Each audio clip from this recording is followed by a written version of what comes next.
Today, we talk about deep conversations in intimate relationships. No matter how loving or close a relationship may appear on the surface, without true emotional and psychological intimacy, the kind that is built through honest, meaningful dialogue, the connection is bound to erode over time. Have you ever noticed a strange pattern among couples who seem inseparable on the outside? They hold hands in public, post romantic photos on social media, exchange sweet good mornings and good nights, and seem to have a harmonious, daily routine. To an outsider, they look like the ideal pair.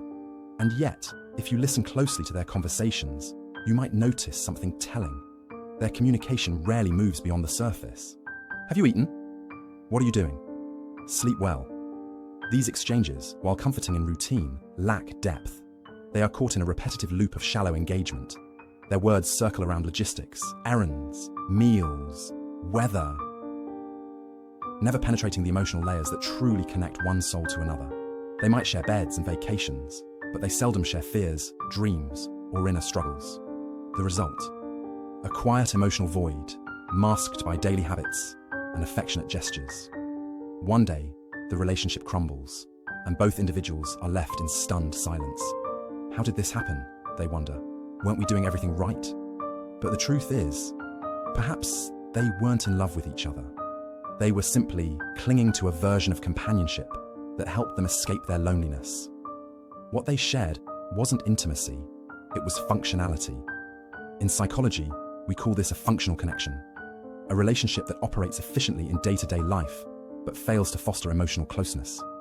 People in these relationships often fulfill tasks together, support each other practically, and meet external expectations of what a couple should look like. But they avoid the emotional vulnerability required to build genuine intimacy. And that avoidance, that fear of being truly seen, slowly builds a wall between them. A healthy, lasting relationship requires more than shared routines. It demands deep, layered communication, both emotional and cognitive. In simpler terms, it's not enough to talk about what happened during your day. You must also be willing to explore how those experiences made you feel, what thoughts they triggered, what insecurities they unearthed. It's about bringing the unsaid into the open, the quiet worries, the bottled up sadness, the unspoken fears. This kind of emotional bareness is far more intimate than physical closeness. True intimacy begins where small talk ends. It starts when you dare to remove your emotional armor, when you whisper the parts of yourself you've always tried to hide. But here's the challenge, and it's a big one. Most of us are afraid to be that vulnerable. We're scared that if we show our partner who we really are, the parts that are broken, confused, ashamed, they'll turn away. Maybe in the past, you opened up to someone and they mocked your sensitivity, dismissed your pain, or later used your vulnerability against you. That betrayal cuts deep. Psychologists call this the broken window effect. When trust is shattered even once, we become hesitant to expose ourselves again. The heart remembers.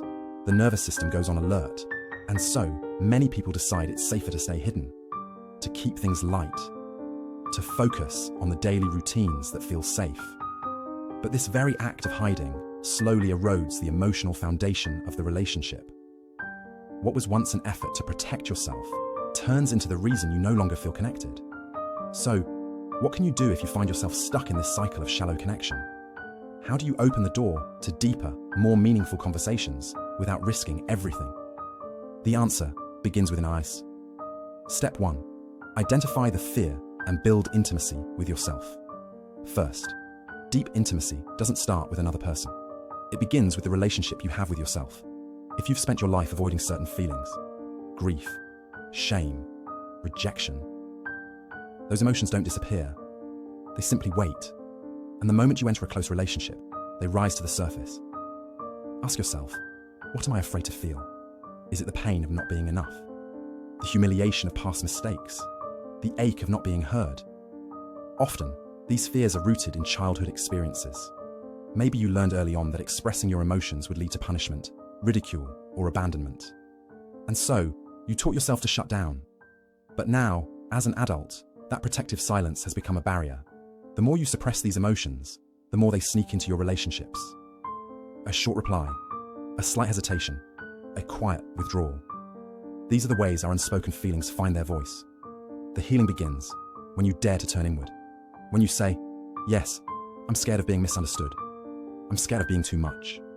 And then you choose to stay present with yourself anyway, to sit with those emotions instead of running from them, to stop waiting for someone else to understand you and begin understanding yourself.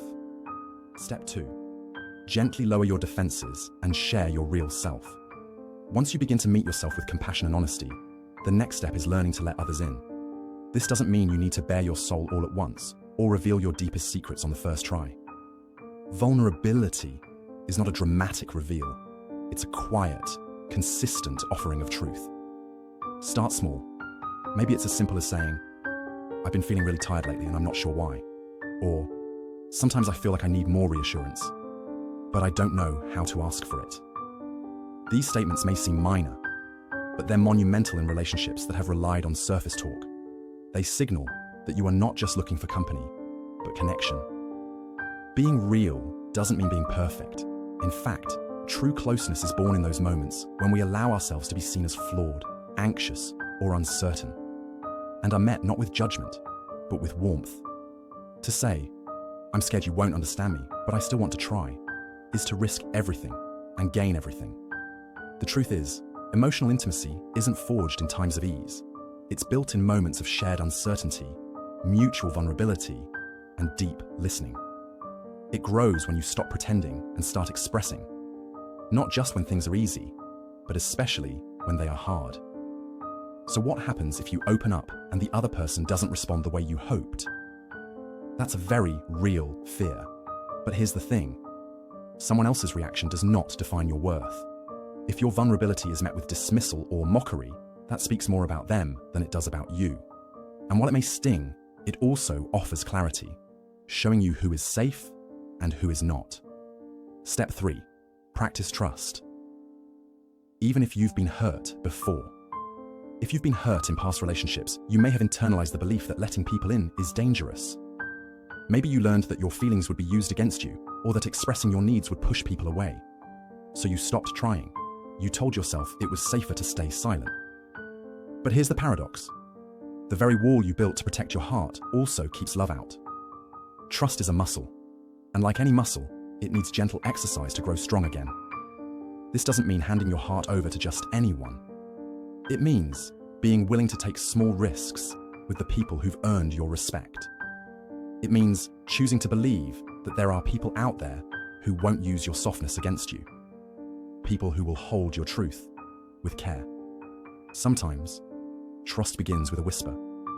"Can I tell you something I haven't told anyone?" Or even, "I'm scared to share this, but I want to." These moments of risk create openings for connection. And while not every person will respond with empathy, some will. And those are the ones worth holding on to. Even if someone once hurt you when you opened up, don't let that experience convince you that you're too much or too broken to be loved. You're not. You're not defined by the person who failed to understand you. You're defined by your courage to keep showing up. Softer, wiser, braver. Intimacy doesn't live in perfection. It lives in presence. It's easy to think that love is maintained through grand gestures or flawless compatibility. But the truth is far more ordinary and far more powerful. Real intimacy is about showing up on the boring days, during the awkward silences, in the moments when neither of you has the right words. It's about reaching for your partner even when you're afraid. It's about listening not just to what they say, but to what they're struggling to say. It's about replacing assumptions with curiosity and letting each other evolve without fear. True intimacy is not built by sharing meals or vacations. It's built by sharing truths, by daring to ask, "How are you really?" and sitting patiently through the answer, no matter how messy or uncertain.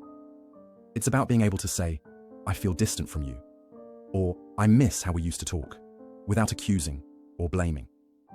These conversations are uncomfortable, yes, but they are also the heartbeat of real connection. Because love without depth is a house without a foundation. It may look stable from the outside, but eventually, the cracks will show. You deserve to be seen, heard, and held. You deserve a connection that allows you to breathe freely, where you don't have to perform, impress, or hide. A relationship where your feelings are not a burden, but a bridge, where your silence is not taken for granted, but gently invited into expression. You are allowed to want more than surface-level love. You are allowed to seek a partner who not only listens, but understands. Who not only stays, but stays present. Who not only hears your words, but hears your heart. And if you're not there yet, if you're still learning how to lower your defenses, how to trust again, how to speak your truth, that's okay. Healing doesn't happen in one moment. It unfolds slowly as you practice showing up for yourself and for the people who matter. So here's to the deep conversations, the ones that make us nervous, that make us feel alive, that remind us we are not alone. May you find the courage to have them. May you be met by someone who listens, not just with their ears, but with their soul. And may your next relationship not just look close, but feel close.